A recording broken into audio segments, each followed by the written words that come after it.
నీ కుటుంబం ఎంత ఆనందపడుతుందో తెలియదు కానీ వాళ్ళందరికన్నా నేనే ఆనందపడతాను. నువ్వు లేవు, థ్యాంక్ యూ వెరీ మచ్.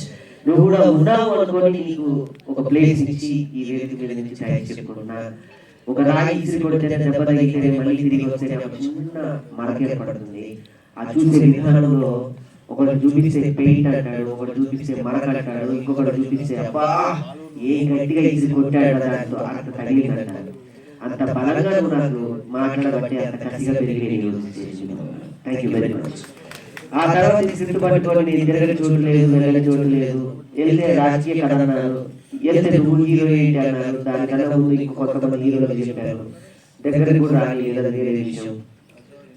నా దైవ సమానమైన నా అన్న, నా వదిన రాఘవన్న, పుష్ప వదిన, వాళ్ళు లేకపోతే ఈ సినిమా లేదు, నేను ఇక్కడ ఉండి ఇంతమందిని సంపాదించుకునేవాడిని కాదు.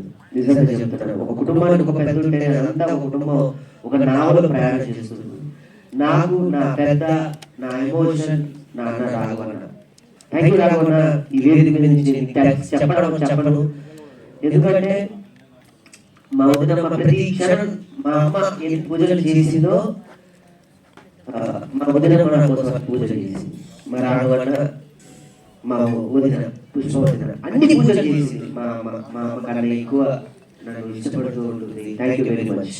ఆ తర్వాత నా కుటుంబ సభ్యులకి థ్యాంక్స్ చెప్పాలి.